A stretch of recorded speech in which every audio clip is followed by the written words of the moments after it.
சங்கீதா. என்னோட ஃபேவரட் ஏரியாவான ஆவிகள் சம்பந்தப்பட்ட அசைன்மெண்ட்டுக்காக வெயிட் பண்ணிட்டு இருந்தேன். இந்த டைம்ல தான் இறந்து போனவங்களோட ஆன்மாவா மாறுற சரஸ்வதி பாட்டிய பத்தி கேள்விப்பட்டேன். இறந்தவர்களின் ஆன்மாவோடு பேசும் சரஸ்வதி பாட்டி.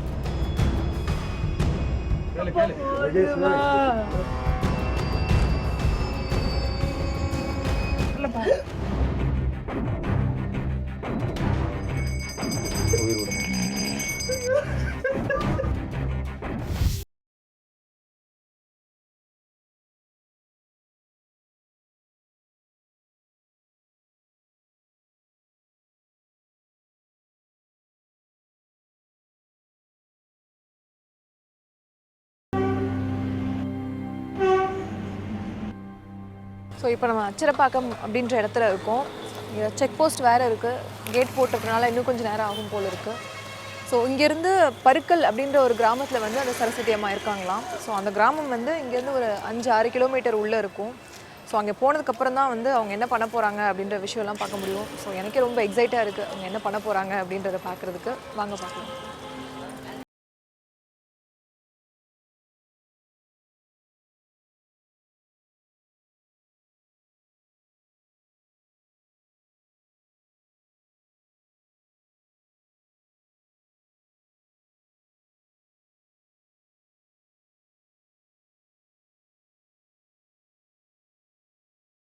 தெரியுமா உங்களுக்கு?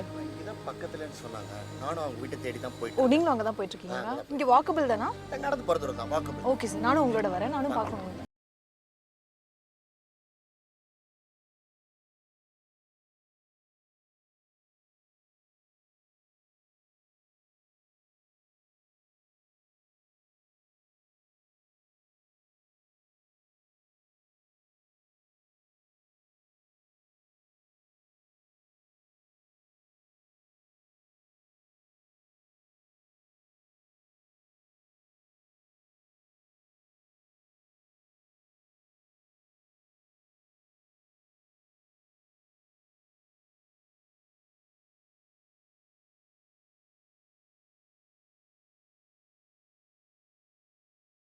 சரஸ்வதி பாட்டிய பாக்கறதுக்கு தினமும் இத்தனை பேர் வராங்களா?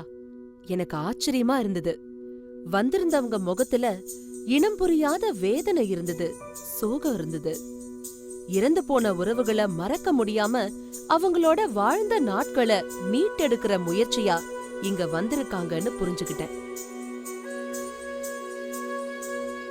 சரஸ்வதி பாட்டிய ஏற்கனவே சந்திச்சவங்கள பார்த்து பேசினேன். பாட்டி ஆன்மாவோட எப்படி பேசுவாங்க அப்படின்னு கேட்டேன். தெளிவா சொன்னாங்க. மூதாதையர்களை பற்றி அவங்க ஆவியா வந்து சொல்கிறாங்கன்னு சொல்லிட்டு அதை கேட்கறதுக்காக இல்லை, இதுக்கு முன்னாடி 3 தடவை வந்து கேட்டிருக்குங்க. 3 தடவை வந்து எங்கள் சொந்தக்காரங்க பற்றி, எங்கள் ரிலேஷன் பற்றி, எல்லாரை பற்றி அவங்களுடைய அதாவது குறைகள் என்ன விடுபட்டிருக்க குறைகளை கேட்கறதுக்காக அவங்கள்ட்ட வந்து கேட்டு அவங்க அதே மாதிரி அவங்களுடைய அந்த மூதாதையர்கள் இறந்தவருடைய மூதாதையருடைய உருவமைப்போடு அந்த ஆக்டிவிட்டி அதெல்லாம் எந்த அந்த நடவடிக்கையில் அவங்க என்ன சாப்பிட்டாங்க, அவங்க என்ன விருப்பப்பட்டு சாப்பிட்டாங்க அதெல்லாம் கேட்குறாங்க. அவங்க எங்கள் சொந்தக்கார ஒருத்தர் கேட்க வந்தோம். அவங்கள வந்து சூசைட் பண்ணிட்டாங்க. அந்த சூசைடை யார் பண்ணாங்க ஏது பண்ணாங்கன்னு கரெக்டாக அவங்க சொல்லிட்டாரு. அந்த ஆக்ஷனோடைய அந்த அவங்களுடைய நடைபாவ உடையோட அதை சொல்கிறாங்க. அப்போ நீங்க வந்து என்ன பிரச்சனைக்காக வந்து கேட்டீங்களோ அதுக்கப்புறம் அந்த பிரச்சனையெல்லாம் சால்வ் பண்ணி அந்த இது சொல்றாங்க. சரி, இப்போ உங்க தாத்தாவை பத்தி கேட்க வந்திருக்கோம். இப்போ நாங்க எங்க பாட்டியை பத்தி கேட்க வந்தோம். பாட்டியை பத்தியா?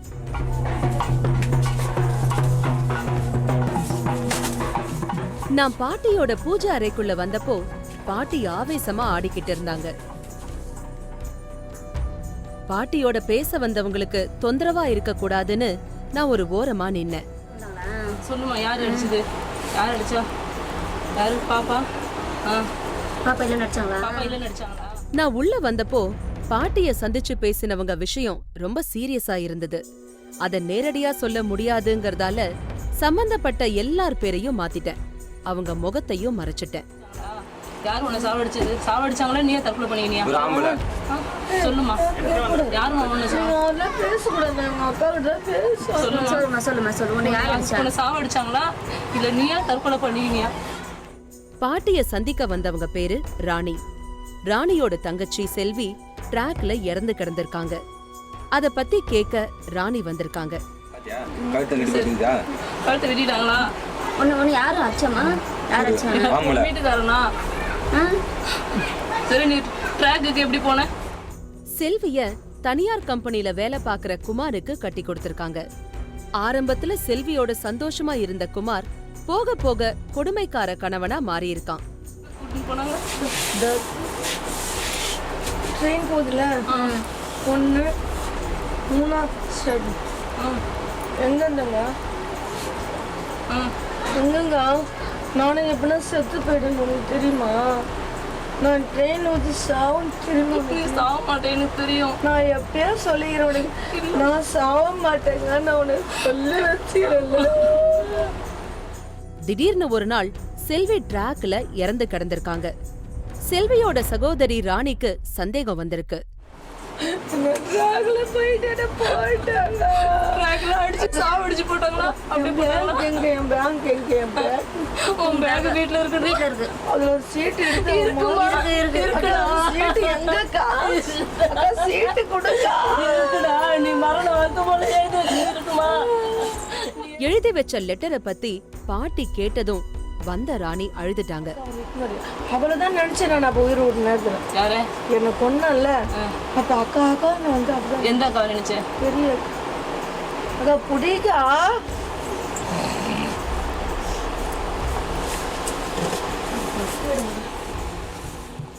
பாட்டிய விட்டு செல்வி வெளியேறினதும் பாட்டி சீரியஸா பேசினாங்க. பாட்டி சொன்ன பதில் ராணிய அதிர்ச்சி அடைய செஞ்சுது. கொண்டுதான் போட்டாங்க. நான் சரஸ்வதி பாட்டி கிட்ட தனியா பேசணும்னு சொன்னேன். சம்பந்தப்பட்டவங்க எனக்கு உதவி பண்ணாங்க. இப்போ திங்கள் டு ஞாயிற்றுக்கிழமை எல்லா நாளுமே நீங்க வந்துட்டு இந்த மாதிரி உங்களுக்கு மற்றவங்க ஆன்மா உங்க மேல வந்து பேசுமா எப்பவுமே? இல்லை அவங்க என்னைக்கு செத்தாங்க? சனிக்கிழமையா, ஞாயிற்றுக்கிழமையா, புதன்கிழமையா அன்னைக்கு வர சொல்லும். சரி. அவங்க ஆத்மா என்னைக்கு போகுது, என்ன கிழமையில போகுது, அந்த கிழமையெல்லாம் வர வைக்கும். வேற ஒன்றும் இல்லை. இப்போ நீங்க இன்னொரு நாள் வாங்கன்னு சொல்லி சொல்றீங்களா? அந்த நாளும் உங்களுக்கு அந்த ஆன்மா வந்து பேசுமா? இல்ல அந்த நாள் வேற ஏதாவது பரிகாரம்? என்னைக்கு அவங்க 10 தடவை வந்தா கூட அந்த ஆன்மா தான் பேசும். அவங்க 1 வருஷம் வந்தா கூட சரி, அவங்க 100 ஆண்டம் வந்தாலும் சரி, அவன் இன்னைக்கு வரைக்கும் அவன் அப்படிதான் அவன் பேசுவான். ஆணா இருந்தாலும் பெண்ணா இருந்தாலும் அதுதான் பேசும். அதை மறக்காது. சரஸ்வதி பாட்டிய பார்க்க இறந்து போனவரோட குடும்பத்துல இருந்து வருவாங்க. பாட்டிக்கு கற்பூரம் ஏத்தி சுத்துவாங்க. இறந்தவரை பெயர் சொல்லியோ இல்ல உறவு முறை சொல்லியோ கூப்பிடுவாங்க. குடும்பத்தினர் 3 தடவை கூப்பிடும் போதே ஆன்மா பாட்டி உடம்புக்குள்ள வந்துருது. ஆன்மா வந்த உடனே பாட்டி கீழே விழற மாதிரி பேலன்ஸ் இல்லாம தடுமாறுவாங்க. அப்ப சுத்தி நிக்கிறவங்க பாட்டிய பிடிச்சு சேர்ல உட்கார வைப்பாங்க. உட்கார்ந்ததுக்கு அப்புறம் சரஸ்வதி பாட்டி இறந்தவராவே முழுக்க மாறிடுவாங்க. இறந்து போனவர் போல பேசுவாங்க, சிரிப்பாங்க, அழுவாங்க, மது குடிப்பாங்க, சிகரெட் பிடிப்பாங்க. பாட்டிய சுத்தி நின்னு எல்லாரும் வந்த ஆன்மா கிட்ட பேசுவாங்க. பொண்டாட்டி எங்க? பொண்டாட்டி ஊர்ல இருக்கிறா, வரலப்பா. பசங்க எங்க இருக்கு? அவங்க அங்கதான் இருக்கிறாங்க. யாருக்கு என்ன தோணுதோ அத கேள்வி மேல கேள்வியா கேட்பாங்க. பாட்டியும் பொறுமையா பதில் சொல்வாங்க. வந்தவங்க பாட்டியோட பேசும்போதே பல நேரங்கள்ல அழுவாங்க. தற்கொலை செஞ்சுக்கிட்டவங்களோட ஆன்மாவை வர வச்சு ஏன் தற்கொலை பண்ணிக்கிட்டேன்னு கேட்பாங்க. போய் மாட்டீங்கன்னா நான் என்ன பண்ணுவேன்? நான் வரேன்றதுக்குள்ள நீயா போய் மாட்டீங்க.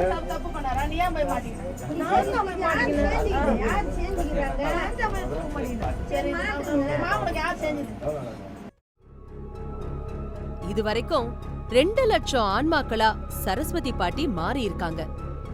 கடந்த 30 வருஷமா சரஸ்வதி பாட்டிக்குள்ள வந்து போற ஆன்மாக்களோட அதிர்வுகளை பாட்டி எப்படி தாங்கினாங்க? நினைச்சாலே தலை சுத்துது. சரஸ்வதி பாட்டியோட வலிமைய என்னால புரிஞ்சுக்க முடியுது. அப்புறம் மோட்டர் அங்க போயிடுச்சுன்னா ஏரிக்கு போயிடுச்சுன்னா என்ன பண்ண முடியும்?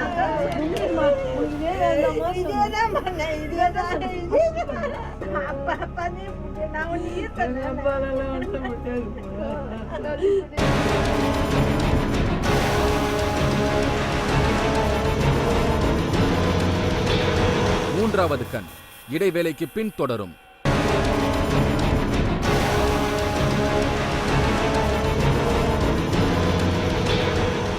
மூன்றாவது கண் தொடர்கிறது. அம்மாவோட செல்ல பிள்ளை மகேஷ் காலேஜ் இளைஞரா வளர்ந்ததுக்கு அப்புறமாவும் துருதுருப்பு கொஞ்சம் கூட குறையல. கரும்பு வயலுக்கு தண்ணீர் பாய்ச்சிற மோட்டார் ரிப்பேர் ஆயிருக்கு. அத சரி செய்ய போன அப்பாவுக்கு உதவி செய்ய அம்மாவோட பேச்சையும் மீறி வயலுக்கு போயிருக்காரு மகேஷ்.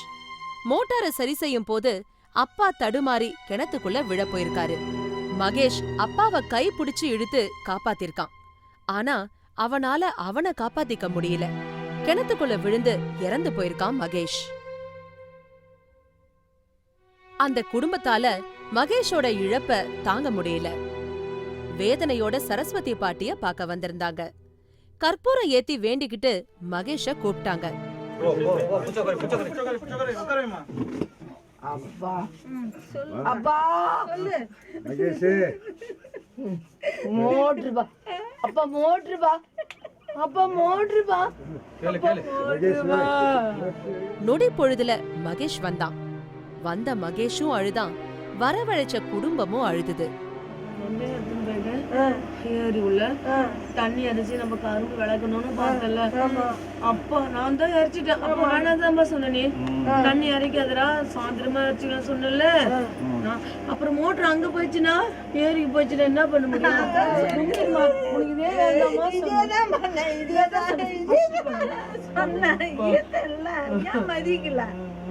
அப்பா கூட முடியாதுமா.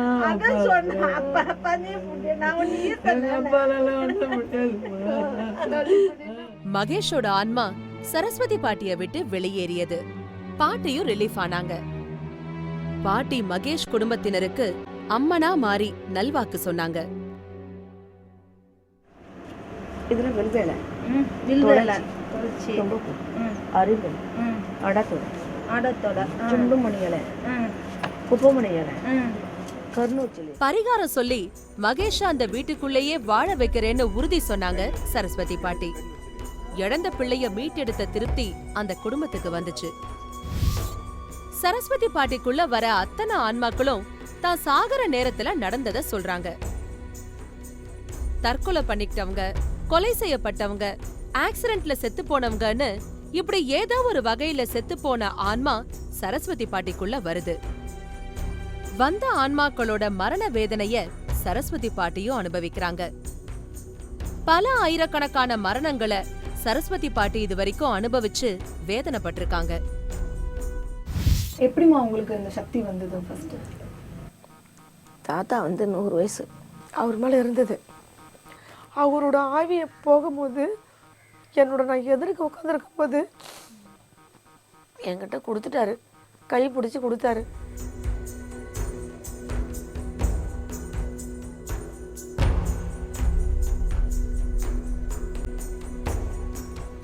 வர வழியில திலீப் அப்படின்றவரை பார்த்தோம். அவர்கிட்ட பேசினது இருந்து அவரோட தம்பி வந்துட்டு 12 வருஷத்துக்கு முன்னாடி கேன்சரால இறந்துட்டாராம். ஸோ அவரும் சரஸ்வதி பாட்டியை பார்த்து அவர் தம்பிக்கிட்ட பேசணும் அப்படின்றதுக்காக இங்கே வந்திருக்காரு. ஸோ அவரோட நம்மளும் உள்ளே போய் அவர் என்ன பேசுகிறாரு, என்ன தெரிஞ்சுக்கிறாரு அப்படின்றத பார்ப்போம். சரஸ்வதி பாட்டிய பாக்கறதுக்கு திலீப் உள்ள வந்தாரு. பாட்டிக்கு கற்பூரம் ஏத்தி காமிச்சதுக்கு அப்புறம் தன் தம்பி சுந்தர்ராஜனை கூப்பிட்டாரு திலீப். தம்பி கிட்ட வா, கேளுங்க.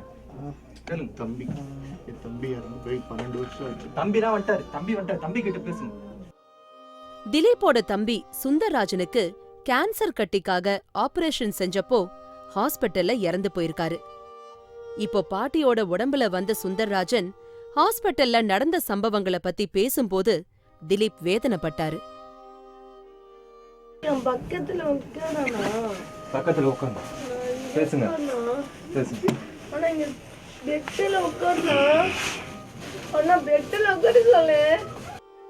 திலீப் தன் தம்பிக்கு திராட்சை பழம் கொண்டு வந்திருந்தாரு.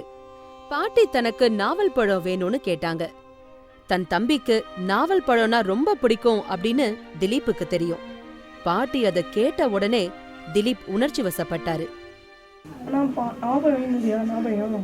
திராட்சை வாங்கி வந்துருவேன். நான் போய் வாங்கி வந்து வாங்கி திராட்சை வாங்கி நிறைய சாப்பிடல தெரியல. தன் தம்பி சுந்தரராஜனுக்கு வயித்துல ஆபரேஷன் செஞ்சிருக்காங்க. பாட்டி வயித்த சுத்தி காட்டி வலிக்குதுன்னு சொன்னதும் திலீப்பால அதை தாங்கிக்கவே முடியல. வேதனைப்பட்டாரு.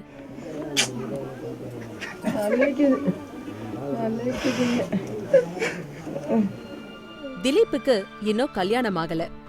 அத உணர்ந்தவர் மாதிரி திலீப்ப கல்யாணம் செஞ்சுக்கோன்னு பாட்டி சொன்னதும் திலீப் சரின்னு சொல்லி உணர்ச்சி வசப்பட்டாரு. கல்யாணம் பண்ணிக்கணும். சரி, கண்டிப்பா பண்ணிக்கிறேன், உனக்காக கண்டிப்பா பண்ணிக்கிறேன்.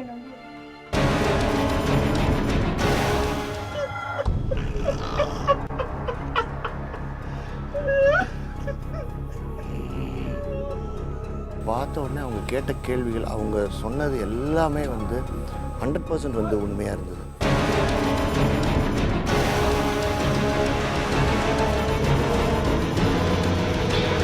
மூன்றாவது கண் இடைவேளைக்கு பின் தொடரும்.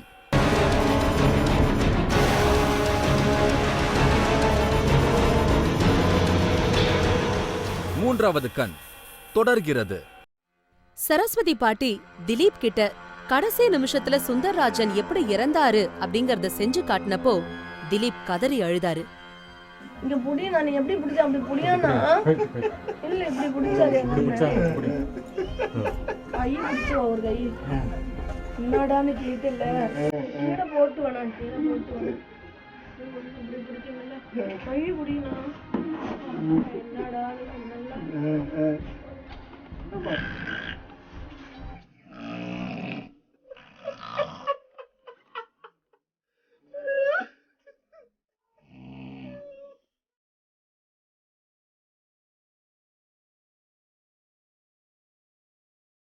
நான் உள்ளே போகும்போது கொஞ்சம் ஒரு நடுக்கத்தோடு தான் நான் போனேன் நான். ஆனால் போனவுடனே பாட்டி பார்த்த உடனே எனக்கு நான் என்ன பேசினேன், எப்படி ரியாக்ட் பண்ணேன்றதை வந்து என்னால் வந்து சொல்ல முடியல. அந்தளவுக்கு வந்து ஒரு பிரமிப்பாக இருந்தது. ஆனால் அவங்கள போய் பார்த்த உடனே அவங்க கேட்ட கேள்விகள், அவங்க சொன்னது எல்லாமே வந்து 100% வந்து உண்மையாக இருந்தது. என்னுடைய தம்பி வந்து 2002 வந்து இறந்துட்டாங்க, ஜூனில் இறந்துட்டாங்க. ஸோ அவங்க சொல்லும்போது என்னென்னு இந்த மாதிரி வயத்து பகுதியில் வந்து பிரச்சனை இருந்திருக்கு அப்படின்ற மாதிரி சொன்னாங்க. ஸோ அவங்களாம் சொல்லும்போது பார்த்திங்கன்னா அதே மாதிரி என்னுடைய தம்பிக்கு வந்து வயிறு பகுதியில் தான் வந்து ப்ராப்ளம் இருந்து டாக்டர் போய் நாங்கள் போய் பார்த்தோம். அவங்க வந்து எங்கள் கூட ஹாஸ்பிட்டலில் பக்கத்துலேயே உட்காந்துருந்தா எப்படி எல்லா விஷயமும் தெரியுமோ அதே மாதிரி என்னுடைய ஃபேஸை பார்த்தோன்னே வந்து எல்லாமே அவங்க கரெக்டாக சொன்னாங்க. என்னால் வந்து அதை வந்து டைஜஸ்ட் பண்ணவே முடியல. நான் என்ன எனக்கு எப்படி ரியாக்ட் பண்ணுறதுனே தெரியல. அந்தளவுக்கு அவங்க சொன்னது வந்து 100% வந்து பர்ஃபெக்டாக இருந்தது. இப்போ கூட என்னால் வெளியில் வந்துட்டதுக்கப்புறம் கூட எனக்கு ஸ்டில் எனக்கு வந்து அந்த ஒரு ஷிவரிங் இருக்குது எனக்கு. அதை வந்து அதுலேருந்து என்னால் வந்து மீள முடியல என்னால். இப்போ அவங்க வந்து சொன்னாங்க, அவர் வந்து பிடிச்சி சாப்பிட்ற பழங்கள்லாம் எனக்கு வந்துட்டு ஏதோ ஒரு பழம் நாவல் பழம். ஆமாம், அது வந்து உண்மைதான் அது. ஏன்னா என்னுடைய தம்பி பார்த்தீங்கன்னாக்கா அவனுக்கு வந்து ஃப்ரூட்ஸ் வந்து ரொம்ப அவனுக்கு பிடிக்கும். பெக்யூலரே அந்த நாவல் பழம் அப்படின்னு சொன்னாங்க. அது வந்து தம்பிக்கு ரொம்ப பிடிக்கும். அது ரொம்ப விரும்பி சாப்பிடுவான் தம்பி. ஸோ அது வந்து அவங்க சொன்னது வந்து 100% உண்மை. துக்கன்றது இருக்குது, அது இல்லைன்னு சொல்ல முடியாது. ஆனால் இவங்களுடைய உருவில் என் தம்பிக்கிட்ட பேசிட்டேன் அப்படின்னு நினைக்கும் போது ஒரு விதத்தில் வந்து எனக்கு ரொம்ப சந்தோஷமாக தான் இருக்கு. சாகர நேரத்துல தன் தம்பி பக்கத்துல தான் இல்லையே அப்படிங்கிற வருத்தம் இருந்திருக்கு. அது இன்னைக்கே தீர்ந்து போயிடுச்சு. திலீப் ஆத்ம திருப்தியோட போனாரு.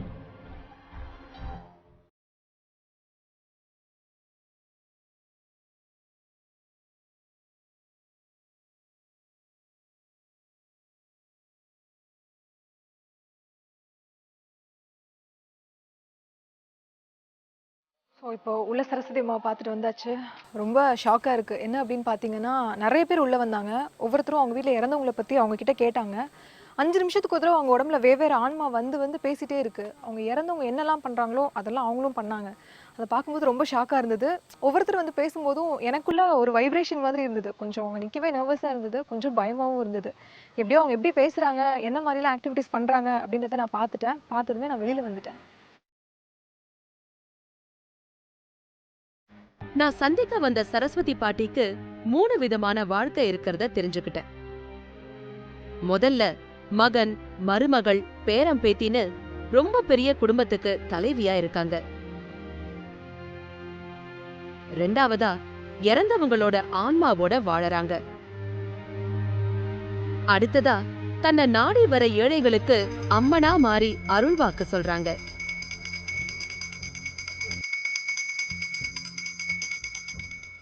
இவ்வளோ எடுத்துட்டேன். உங்களோட மாட கல்வி தரேன். 2 தரேன். இது உங்க கையில் எடுத்துக்கணும். எப்போ வரையும் வரலாம், பொறுமையாக வரலாம். அவசரம் இல்லை, பொறுமையாக. இப்படி பன்முக தன்மையோட வாழற சரஸ்வதி பாட்டி நிச்சயமா ஒரு அமானுஷ்ய மனுஷிதான். ஆனா தினமும் நூற்றுக்கணக்கான ஆன்மாக்களை தன் உடம்புக்குள்ள வர வச்சு இறந்தவங்களுக்காக வாழற அவங்களோட வாழ்க்கை அவங்களுக்கு வரமா இல்ல சாபமா?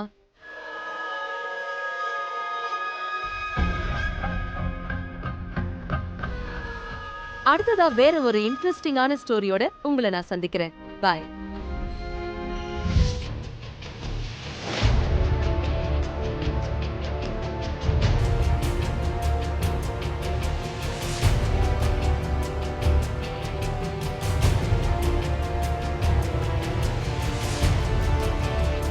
மரம் காய்க்கணும், பூக்காத மரம் பூக்கணும், தீராத வென தீரணும்.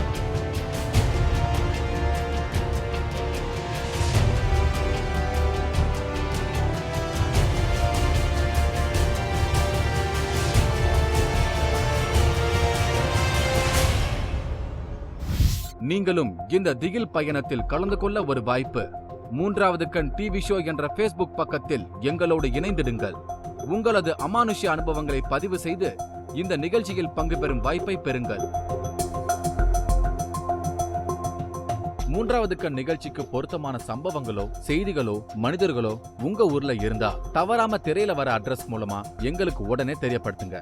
வேந்தர் டிவி, எண் 35, 3வது பிரதான சாலை, கலைமகள் நகர், ஈக்காட்டு தாங்கல், சென்னை 32.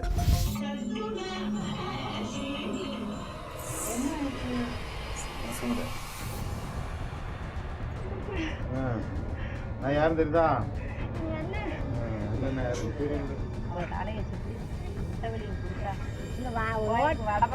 இன்னொரு சூனி வச்சுட்டா சூனி வச்சுட்டா